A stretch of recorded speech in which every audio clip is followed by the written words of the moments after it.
Hello everyone, welcome back to my YouTube channel study with Prakash sir Dungarpur. दोस्तों, आज हम पढ़ेंगे क्लास 12th इंग्लिश का chapter 9 a walk through the fire का चौथा और ये अंतिम भाग।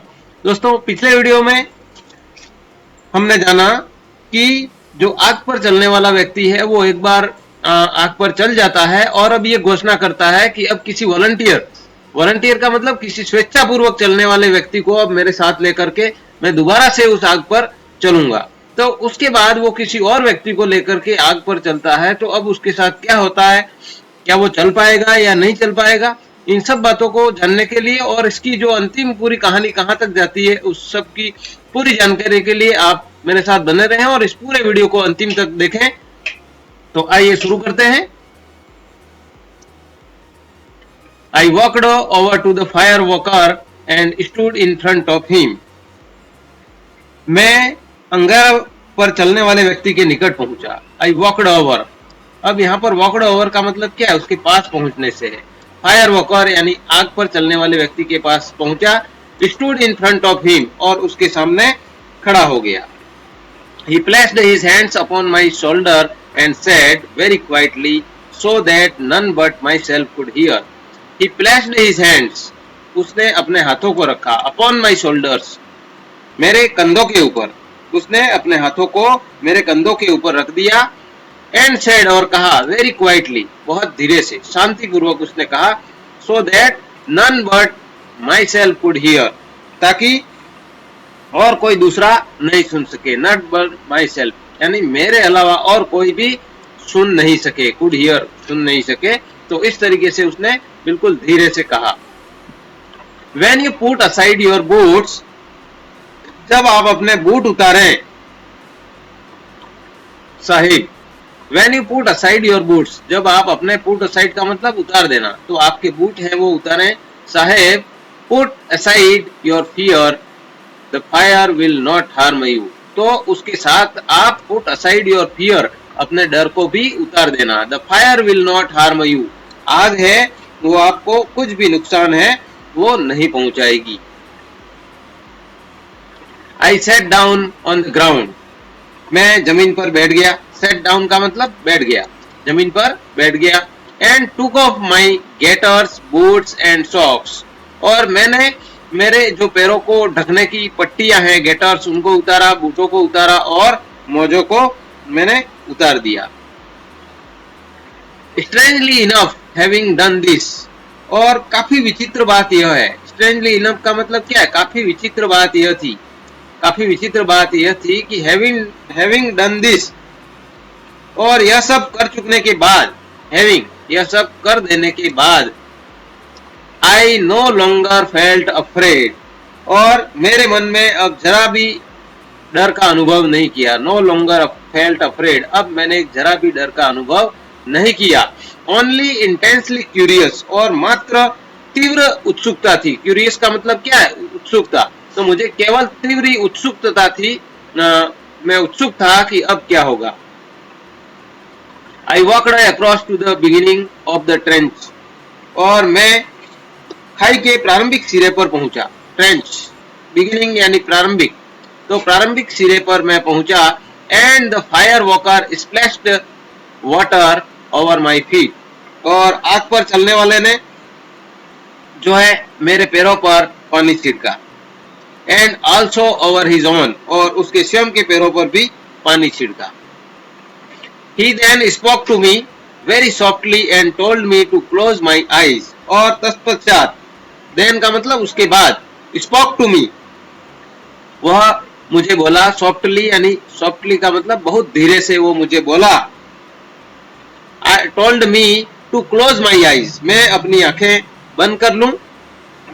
And think hard of green fields and the peaceful English countryside, यानी मैं अपनी आंखें बंद कर लूं और इंग्लिश का मतलब यहाँ पर इंग्लैंड, इंग्लैंड के सारे हरे भरे खेतों और शांत ग्रामीण क्षेत्रों के बारे में एकाग्रता से सोचूं। थिंक हार्ड ऑफ का मतलब क्या है? एकाग्रता से सोचना। ग्रीन फील्ड यानी हरे भरे जो खेत हैं। And peaceful English country side, English का मतलब इंग्लैंड से है यहाँ पर, तो अंग्रेजी के जो इंग्लैंड के जो शांत फील्ड हैं, खेत हैं, गांव के देहाती क्षेत्र हैं, उन क्षेत्रों के बारे में मैं पूरे ध्यान से, एकाग्रता से उनके बारे में सोचूं, उनके बारे में विचार करूं, ऐसा उसने मुझे कहा। दोस्तों, आपने अभी तक वीडियो को लाइक नहीं किया हो तो आप वीडियो को लाइक जरूर करें, और लाइक करने के लिए आप वीडियो देख रहे हैं उसके नीचे इस तरह का आइकन बना हुआ है और यहाँ पर आप क्लिक करके वीडियो को लाइक जरूर करें, क्योंकि मैं आप लोगों को जो है इतने अच्छे वीडियो उपलब्ध करा रहा हूँ, जो वीडियो आपको अभी भले पता ही नहीं हो, लेकिन जब आप परीक्षा पास में आएगी और आप बहुत ध्यान से पढ़ने लगेंगे तब आपको इस बात का एहसास होगा कि ये वीडियो कितने आपके लिए काम के हैं। I was to imagine that, और मुझे यह कल्पना करनी थी। was to imagine, I was to imagine का मतलब मुझे कल्पना करनी थी, मेरे मन में मुझे सोचना था that I was walking along a country, और मैं किसी ग्रामीण मार्ग पर चल रहा हूँ। I was walking along a country lane, lane का मतलब यहाँ पर क्या है?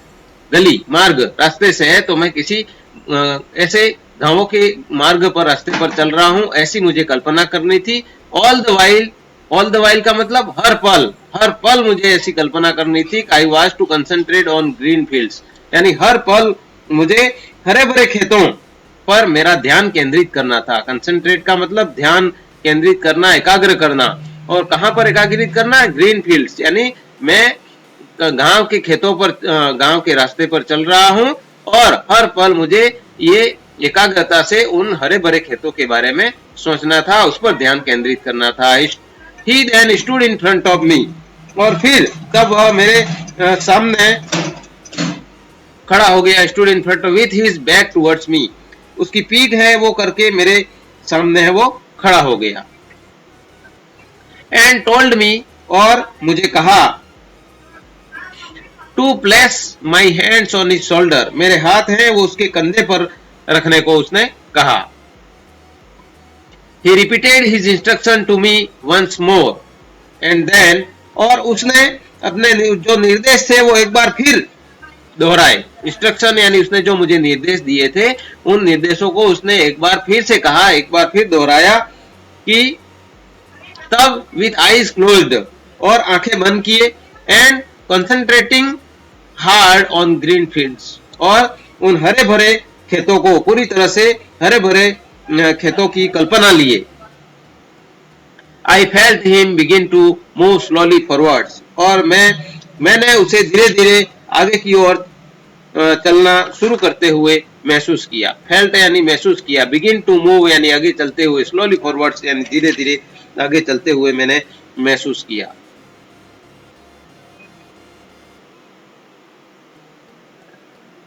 दोस्तों, आप मेरे चैनल पर नए हैं या आपने अभी तक मेरे चैनल को सब्सक्राइब नहीं किया हो तो सब्सक्राइब केवल जीवन में एक ही बार करना पड़ता है, रोज सब्सक्राइब बटन पर क्लिक करने की जरूरत नहीं होती है।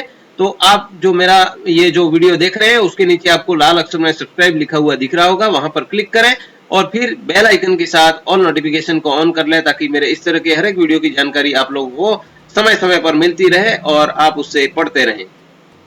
दोस्तों, वीडियो जो है वो अपने साथी जो पढ़ने वाले हैं उनको भी शेयर जरूर करें। I was back in England, और मुझे उन दहकते हुए अंगारों पर चलते समय मन ही मन मैं वापस इंग्लैंड पहुंच गया। I was back in England, यानी मैं इंग्लैंड के बारे में सोच रहा हूं और मैं वापस वहां पर पहुंच गया। To be precise, I was walking along the Rockfield road just outside Monmouth near Henry park, और अगर मैं ठीक ठीक बताऊं, टू बी प्रिसाइज का मतलब क्या है? अगर मैं ठीक ठीक बताऊं, I was walking along the Rockfield road, और मैं जो हेनरी पार्क के निकट मॉनमाउथ के ठीक बाहर स्थित रॉकफील्ड सड़क पर चल रहा था। वॉकिंग का मतलब चल रहा था, अलोंग द रॉकफील्ड रोड, रॉकफील्ड जो रोड है उस सड़क पर चल रहा था, just outside Monmouth near Henry park के पास में उस सड़क पर मैं चल रहा था। It was a stretch of road which I had walked along many times, और ये जो सड़क थी, स्ट्रेच का मतलब उस सड़क का विस्तार था, रोड का, which I had walked along many times, और जिस पर मैं कई बार, अनेक बार वहां से गुजर चुका था। When I was living at Rockfield in the early part of the war, और जब मैं युद्ध के समय शुरू में जब मैं रॉकफील्ड में रहता था तो मुझे यानी उस समय की याद आती है और मैं सोचता हूं कि मैं इस रोड पर कई बार अनेक बार चल चुका हूं। ऑन आइदर साइड, और मेरे दोनों तरफ, आइदर साइड, आइदर का मतलब दोनों, आइदर का मतलब दो से होता है, तो मेरे दोनों तरफ मी वर ग्रीन फील्ड, मेरे दोनों तरफ जो है वो हरे भरे खेत थे। And the scene was infinitely peaceful, और जो दृश्य है वो असीम रूप से शांतिपूर्ण था। इंफिनिटली का मतलब असीम रूप से, और पीसफुल का मतलब शांतिपूर्ण था। It was a lovely summer day, और यह ग्रीष्म ऋतु का सुहाना दिन था। लवली का मतलब सुहाना, तो ग्रीष्म ऋतु का सुहाना दिन था। And I could feel the warmth of the sun's rays penetrating my clothing, और मैं सूर्य की किरणों की तपन को अपने वस्त्रों को भेदते हुए महसूस कर सकता था। आई कुड फील, मैं महसूस कर सकता था वार्म, वार्म का मतलब सूर्य की गर्मी, और तपन को, सन रे सूर्य की किरणों की गर्मी को, तपन को। पेनिट्रेटिंग का मतलब क्या है, भेदते हुए, माई क्लोथिंग यानी मेरे कपड़ों में उसकी जो भेदते हुए उसकी जो गर्मी है उसको मैं अनुभव कर सकता था, महसूस कर सकता था। My mind was wonderfully and completely at rest and never before, और मेरा मस्तिष्क अद्भुत रूप से, पूर्ण रूप से शांत था और वैसा पहले कभी नहीं रहा। माई माइंड यानी मेरा मस्तिष्क wonderfully and completely at rest, आश्चर्यजनक रूप से और अद्भुत रूप से, पूर्ण रूप से शांत था। नेवर बिफोर, ऐसा पहले कभी नहीं था। नॉर सिंस, और न ही आज, आई अब तक, I achieved that state of mind, और इस तरह की आज तक वैसी मानसिक स्थिति मैं प्राप्त कर पाया हूं, यानी ऐसी मानसिक स्थिति मेरी आज तक कभी नहीं रही। Suddenly I felt myself go cold as though the sun had disappeared behind the cloud, और अचानक मुझे सर्दी सी महसूस हुई। Suddenly I felt myself go cold, यानी मैं ठंडा हो रहा हूं, मुझे सर्दी जैसी महसूस हुआ। As though, जैसे the sun had disappeared behind the cloud, जैसे सूर्य बादलों के पीछे छिप गया हो। I opened my eyes and I was back as before, standing behind the fire walker. मैंने अपनी आंखें खोली तो अपने आप को पहले की तरह उस आग पर चलने वाले के पीछे खड़े पाया। आई ओपन माई आईज, जब मैंने अपनी आंखें खोली। आई वॉज बैक, मैं उसके पीछे खड़ा था। एज बिफोर, पहले की जहां था। Standing behind the fire walker, उस आग पर चलने वाले व्यक्ति के पीछे मैं खड़ा था, मैं वहीं पर उस स्थान पर पहुंच गया था। With my hands still resting upon his shoulders, और अभी भी मेरे हाथ हैं वो उसके कंधों पर रखे हुए थे। He turned around and faced me, वो पीछे घुमा और मेरी तरफ देखा। He turned around, वो पीछे मुड़ा और मुझे मेरी तरफ देखा। And it was then that I realized that I was now standing with my back to the fire trench, और तब जाकर मैंने महसूस किया कि मैं अंगारों भरी खाई की ओर पीठ करके खड़ा था। And then, और तब I realized, मैंने महसूस किया, I was now standing with my back to the fire trench, यानी मैं अंगारों की तरह जो खाई है उसके तरफ जो है पीठ करके जो मैं खड़ा था। We had walked the length of it, और हमने उसकी पूरी लंबाई है वो पार कर ली थी। Walked का मतलब चल करके, उसकी पूरी लंबाई, लेंथ, उसकी पूरी लंबाई, उस पूरी खाई को पार कर लिया था। And back again to our starting point, और हमारे प्रारंभिक बिंदु पर हम जो है वापस आ गए थे। दोस्तों, वीडियो कैसा है उसके बारे में कमेंट बॉक्स में कमेंट जरूर करें और अपने विचार मुझे बताएं। I never saw the fire walker again, और मैंने उस आग पर चलने वाले व्यक्ति को फिर कभी नहीं देखा। नेवर सो, कभी नहीं देखा। फायर वॉकर अगेन यानी दोबारा से उसको कभी नहीं देखा। I was completely bewildered by what had happened, जो कुछ हुआ उससे मैं पूर्ण रूप से भ्रमित सा था। बिविल्डर्ड का मतलब क्या है, भ्रमित। जो कुछ हुआ, कंप्लीटली जो कुछ पूरा हुआ, वो व्हाट हैपेंड जो कुछ हुआ उससे मैं पूर्ण रूप से भ्रमित था। एंड इन द एक्साइटमेंट, और उस उत्तेजना के क्षणों में, जब मैं बहुत ज्यादा उत्सुक था, उत्तेजना के क्षणों में, that followed when everyone came crowding around me, I lost sight of him, और जब प्रत्येक व्यक्ति मेरे चारों ओर भीड़ बना ली थी। followed When everyone came crowding me, crowding का मतलब भीड़ से, around me यानी मेरे चारों तरफ प्रत्येक व्यक्ति ने भीड़ बना ली थी।